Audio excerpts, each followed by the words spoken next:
Hai teman-teman, seperti janji aku waktu lalu di momen, kalau mau cerita tentang gimana proses kepulangan terbaru dari Cina ke Indonesia, atau yang lebih kalian kenal dari Beijing ke Indonesia, teman-teman. Jadi saya mau jelaskan di sini, tolong diperhatikan lagi ya teman-teman. Kalau kalian mau bertanya, langsung aja ke Facebook aku yang namanya sama dengan channel aku ya teman-teman. Jangan lupa dulu ya teman-teman, like dan subscribe channel aku.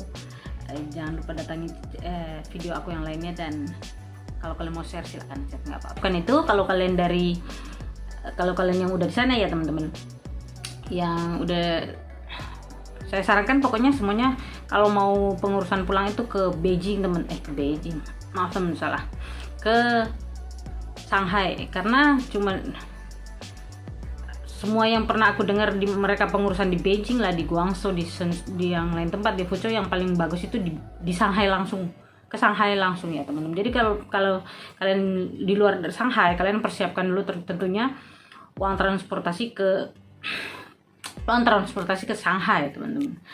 Kalau dulu aku dari Shenzhen itu sekitar 500 atau 400 habis buat beli tiket kereta teman-teman. Kalian nggak usah takut, kalian aman karena kan kalian udah mau niat untuk pulang. Jadi kalaupun ditanya polisi atau apapun, bilang saya mau pulang. Jadi aku kasih tahu nggak takut, karena kalian juga udah mau pulang kan. Jangan sampai kalian salah ngomong atau apapun dan kalian ketangkap.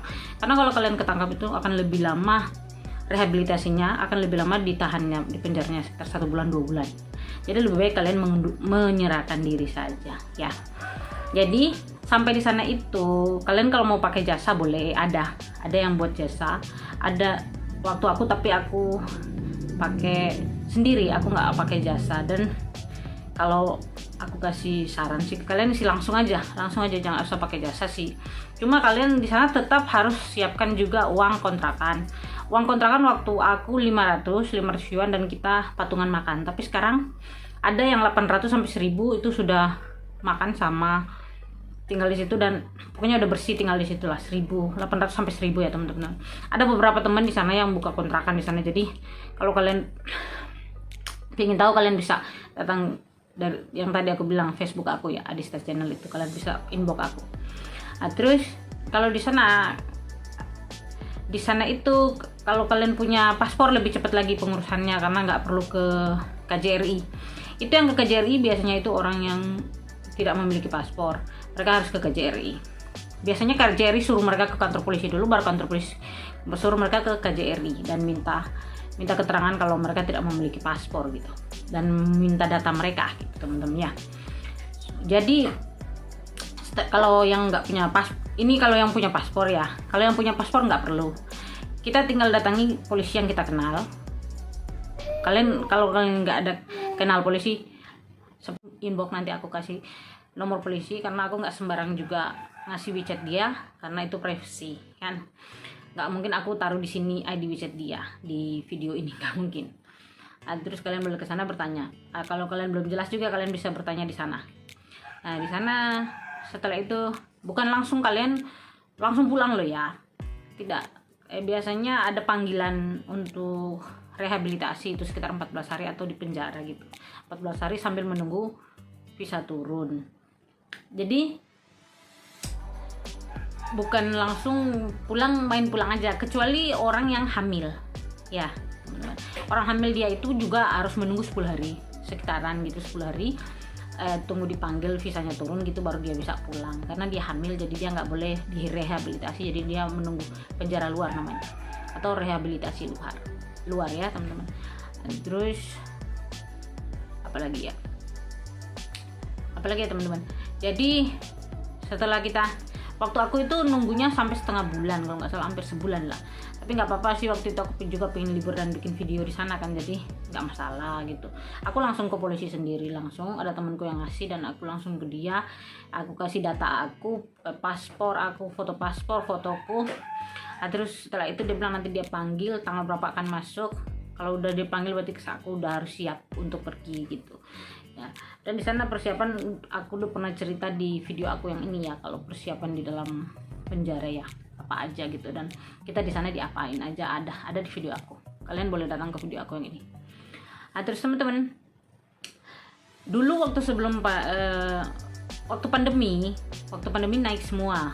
Jadi pengurusan itu nggak masuk penjara, nggak masuk rehabilitasi, tapi bayarannya bisa tinggi loh, sekitar 8,5 sampai 12.000 sekitaran loh. Itu kan tergantung tiket, itu juga ikut jasa kalau setahu aku. Tapi kalau kalian urus sendiri sih nggak sampai segitulah.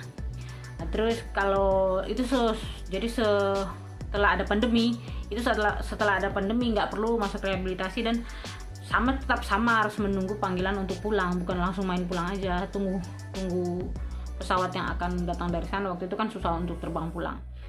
Nah, sesudah sekarang ini pandemi sudah mulai normal lagi, kembali lagi normal pengurusan sama dengan pengurusan yang pertama, 14 hari rehabilitasi, bayar polisinya nggak banyak lah, terus tiket gitu doang.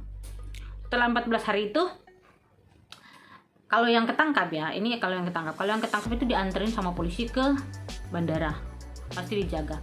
Tapi kalau kita menyerahkan diri, seperti aku itu menyerahkan diri, nggak perlu ditemani sampai bandara. Jadi pulang sendiri, apa-apa semua itu sendiri, nggak apa-apa. Jadi kita tuh bebas gitu. Tapi cuma dikasih kesempatan 2 atau 3 hari untuk bebas, dan setelah itu sudah harus meninggalkan Cina, atau yang lebih kalian kenal itu Beijing. Nah, apalagi. Nah, terus teman-teman kasih tahu kalau naik pesawat nggak perlu bawa barang banyak-banyak, lebih baik kalian kirimkan barangnya, karena di sana juga ada seperti Taiwan yang mengirimkan barang pakai kardusan itu. Karena kalau di pesawat itu, walaupun kalian beli pesawat itu bagasi banyak, tetap bagasi itu cuma 20. Kalau Cina itu bagasi cuma sampai 20 kilo.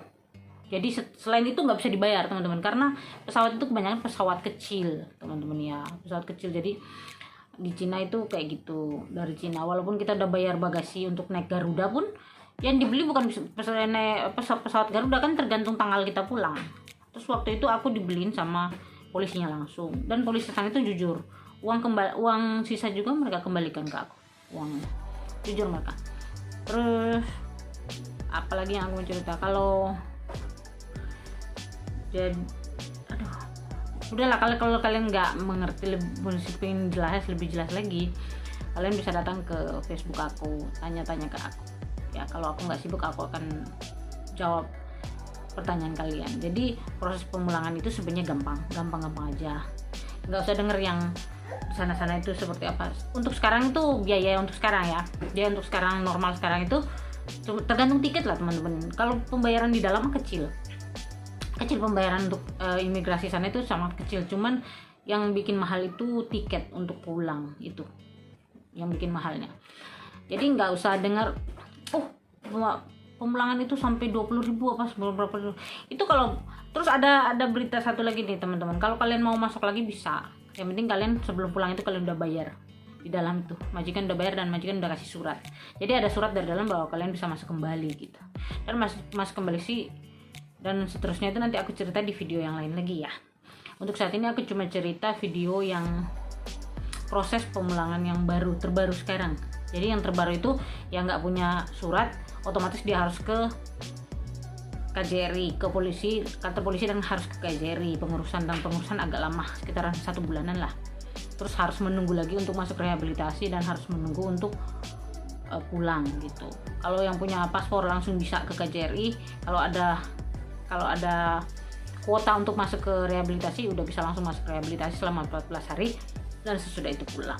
Jadi cuma itu cerita aku ya, yang banyak yang bertanya ke aku, yang langsung ke WA aku tuh bertanya tentang pemulangan itu. Cuma itu penjelasan yang nggak banyak sih teman-teman, mudah saja. Jadi semangat lah teman-teman, dan jangan lupa ikutin video aku yang lain ya teman-teman. Kalau kalian mau tahu tentang yang lain di Cina atau Beijing sana, nanti aku jelasin yang di video aku yang lain ya. Jadi video aku itu tentang berbagi tentang TKI di sana dan bikin lagu ya, itu aja. Jangan lupa like dan subscribe teman-teman. Nggak usah takut, pasti aku akan datang ke video kalian walaupun agak beberapa hari, soalnya aku juga sibuk ya. Terima kasih sudah menonton video aku kali ini. See you next video. I love you all.